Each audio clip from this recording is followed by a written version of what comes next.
तो एक बार तालियां बजा दो, हर काम के लिए आदमी रखना ठीक नहीं। ये घोंगा बसंत कवि सम्मेलन, हंसते हंसाते आनंद लीजिए।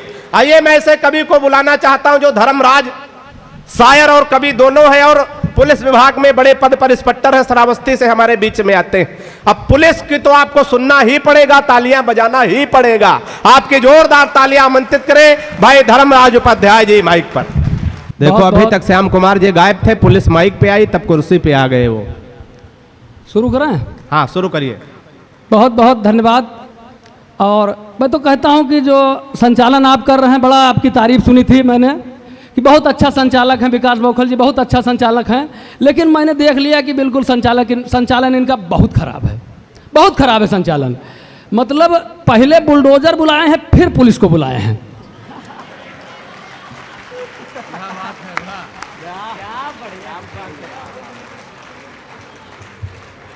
कहीं भी देख लीजिए, पहले पुलिस जाती है, फिर अगर मुलजिम नहीं हाजिर हुआ तब जब बुलडोजर जाता है। नहीं, हम तो इसलिए बुलाए कि आप पहले जाते, ले दे के रफा दफा कर देते, बुलडोजर खड़े रह जाता।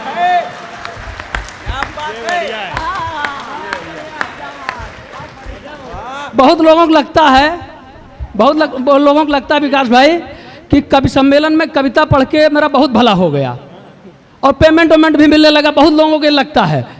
आप लोगों को बता दो, पुलिस विभाग में इंस्पेक्टर हूं, कविता पढ़ के इन लोगों का साथ करके मेरा कोई भला नहीं हुआ।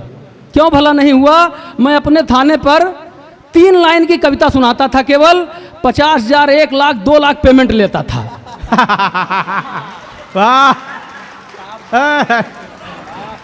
और वो कविता मैं आपको भी सुनाता हूँ, 3 लाइन सुनाता हूँ। पहली लाइन उसकी ये थी कि ये जो पकड़ा गया है ना, ये छूट नहीं पाएगा।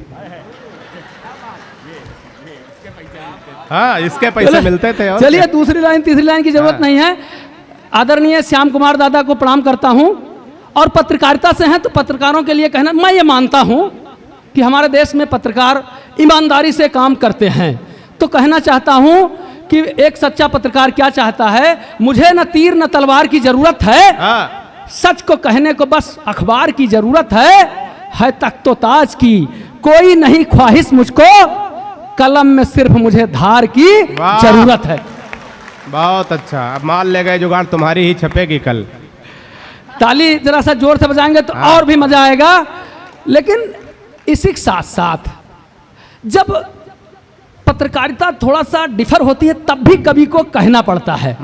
गांव की 2 सखी हैं, अभी 3 दिन पहले साबरमती कहां से, गुजरात से लेकर के मुलजिम चला और इसके बाद उसकी लाइव कवरेज देख करके 2 सखी आपस में बात कर रही हैं।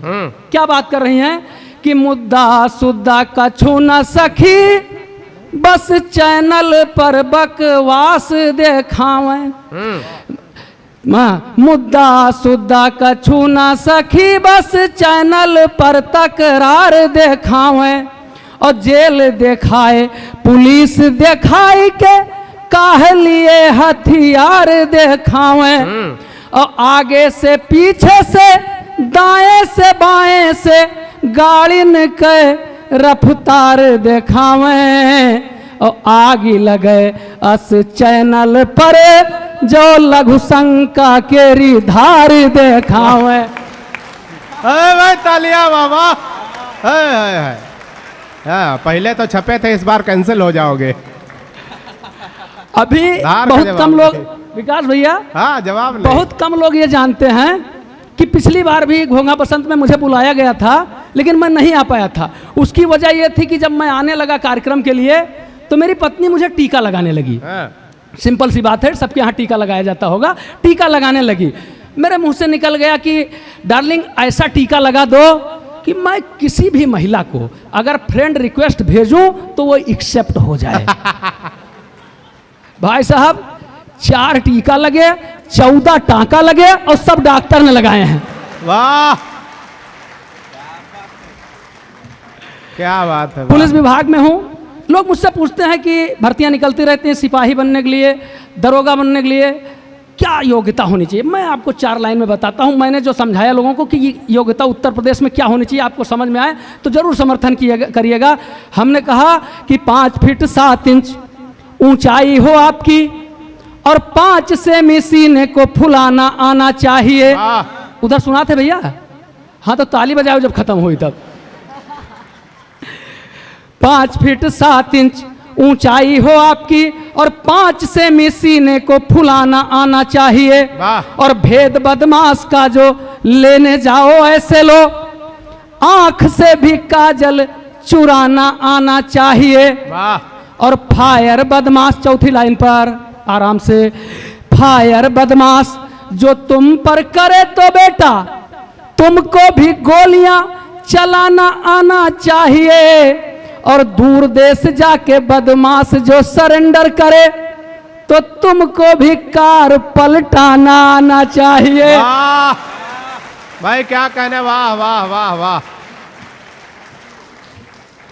लोग पूछते हैं क्या नाम है, क्या करता है, तो मैं अपना परिचय बताता हूं। हालांकि परिचय पहले बताना चाहिए, सुनाना बाद में चाहिए, लेकिन अगर सीधा काम करे तो फिर पुलिस को उन्हें बात की कि नाम धर्मराज मेरा, मस्ती में रहता हूं, सिर पे अपने ज्यादा नहीं भार लिया करता हूं। हाँ। नाम धर्मराज मेरा, मस्ती में रहता हूं, सिर पे अपने ज्यादा नहीं भार लिया करता हूं। और यार दोस्त मेरे हैं जो वक्त पर हैं काम आते, वक्त पड़े इनको पुकार लिया करता हूं। वाह। और रुपए पैसे की कभी फिक्र न कोई करूं, दोस्तों से अपने उधार लिया करता हूं। और आला बाला इनको पढ़ाता रहता बाद में, दोस्तों मैं पैसे इनके मार लिया करता हूं। वाह बहुत अच्छे, वाह वाह वाह। पिछले वैलेंटाइन में दुर्घटना हो गई। अरे हंस कर हमारे साथ अकेले थोड़े हुई, बहुत लोगों के साथ हो जाती है, और बुढ़ापे में तो लोगों के साथ अक्सर हो जाती है, हमारे साथ तो जवानी में हुई। क्या दुर्घटना हुई कि उसके खत का जवाब दे आया, उसके खत का जवाब दे आया, प्यार में सब हिसाब दे आया। उसके खत का जवाब दे आया, प्यार में सब हिसाब दे आया। और इश्क अंधा था, इश्क अंधा था, मैं भी अंधों की तरह उसकी मां को गुलाब दे आया। वाह। बहुत इस अच्छे बार भाई उपाध्याय कवि जी। सम्मेलन में, इस बार कवि सम्मेलन में हमारे तेवर कुछ नए थे। इस बार कवि सम्मेलन में हमारे तेवर कुछ नए थे, क्योंकि कविता पढ़ने हम अपनी असली पत्नी के साथ गए थे। सगी पत्नी, सगी पत्नी के साथ गए थे। एक कवि जी ने पूछा कि आप यहाँ अपनी पत्नी के साथ क्यों आए हैं, बताएंगे? हमने कहा हमारी पत्नी है, अपनी पत्नी नहीं, तो क्या तुम्हारी पत्नी के साथ आएंगे? फिर पत्नी को साथ लाने की मैंने असली वजह बताई, सुन करके सबकी बुद्धि चकराई। मैंने कहा पिछली बार यहाँ कवि सम्मेलन में मेरे जूते खो गए थे तो मेरे नयन भर आए थे, तब संयोजक जी ने मेरे लिए नए जूते मंगाए थे। क्या पता उसी तरह का चमत्कार इस बार भी हो जाए। वाह। उपाध्याय जी क्या कहने हैं, वाह वाह। मेरा केवल इतना कहना है कि एडवांस पेमेंट मत करिए। एडवांस पेमेंट से परेशान हो गए तो हम इधर भाग आए कविता सुनाने, आप लोग एडवांस कर देते हैं। असली लाइन तो इसके बाद है।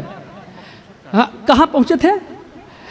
क्या पता इस तरह का चमत्कार, क्या पता उसी तरह का कुछ चमत्कार इस बार भी हो जाए, और पिछली बार जूते खोए थे और इस बार पत्नी खो जाए। ऐसा हो जाए तो मेरी किस्मत ही न खिल जाए, ऐसा हो जाए तो मेरी किस्मत ही न खिल जाए, नए जूतों की तरह नई पत्नी न मिल जाए। पत्नी ने नीचे से सुना और वहीं से चिल्लाई कि आप ये जूते खोने का राग कब तक गाएंगे? पिछले बार जूते पाए थे ना, इस बार भी जूते ही पाएंगे। वाह। भाई साहब आप लोग देखते हो कवि सम्मेलन जैसे यहाँ ये लोग कराते हैं, ऐसा नहीं कि यही लोग कराते हैं। हमने कवि सम्मेलन अपने थाने में कराया। कवि सम्मेलन जब थाने में होने को हुआ तो जो ये कवि लोग बैठे हैं, इन लोगों से बात हुई कि कवि सम्मेलन में आना है। किसी ने 20,000, किसी ने 25,000, किसी ने 50,000, जो जो पेमेंट बताया कि आपके जो है सुन करके केवल सन्न मार जाएं। हमने कहा ठीक है आ जाओ। थाने में कोतवाल था, मैंने कहा आ जाओ, कोई दिक्कत नहीं, हो जाएगा। सब लोग आ गए कविता पढ़ने के लिए। विकास बौखल जी का ही संचालन था। रात भर कवि सम्मेलन बहुत धुआंधार चला। कविता पढ़ने के बाद सारे कवि लोग चलने लगे। मैंने जिसका जो तय था ईमानदारी के साथ 20,000, 50,000 जिसका जो तय था सबका पेमेंट दे दिया। जब मैंने पेमेंट दे दिया तो ये विकास बौखल जी, इनकी आंख में आंसू आ गए। इन्होंने कहा भैया आज मेरी आंख खुली है, आज मैं जान पाया। हमने कहा क्या जान पाए? कहे आज मैं जान पाया कि पुलिस देना भी जानती है। अरे हमने कहा सब जानते हैं यार, तुम पैसा लो। तो उन्होंने कहा क्या अब हम जा सकते हैं?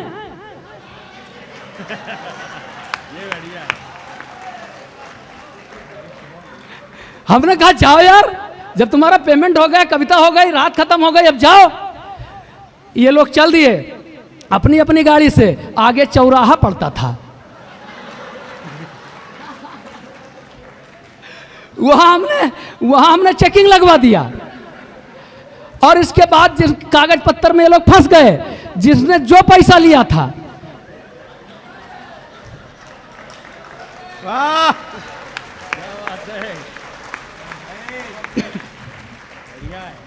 जिसने जो पैसा लिया था, धीरे धीरे करके सारा वापस हो गया।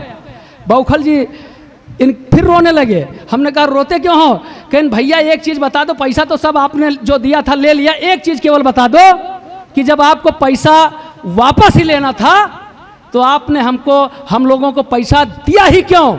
हमने कहा भाई देखो, जो दिया था वो मेरा फर्ज था और जो लिया है वो मेरा धंधा है।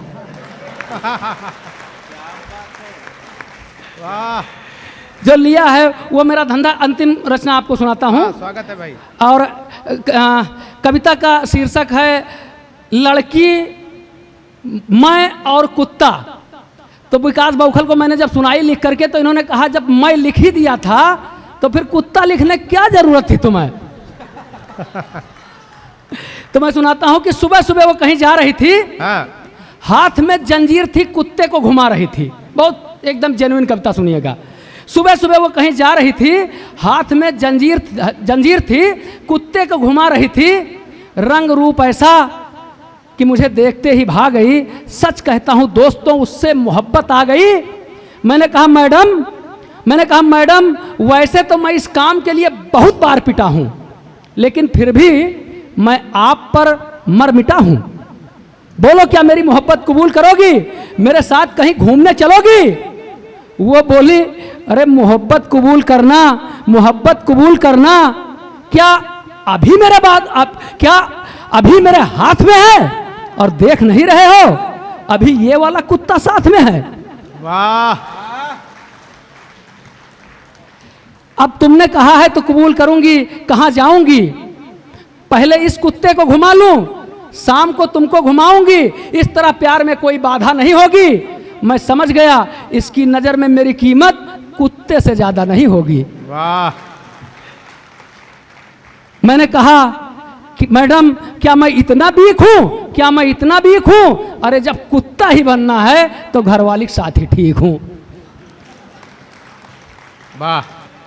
मेरा काव्य पाठ यही समाप्त होता है। एक बात बहुत छोटी सी कहना चाहता हूं। बड़ी खुशी की बात है कि जिनको कविता पढ़ते हुए, जिनकी कविता सुनते हुए आनंदित होता था, हंसना सीखा था, ऐसे परम आदरणीय डंडा बनारसी जी यहाँ बैठे हुए हैं, विकास बौखल जी बैठे हुए हैं। इनके सम्मान में एक बार आप लोग ताली बजा दें, मेरा कलेजा खुश हो जाए।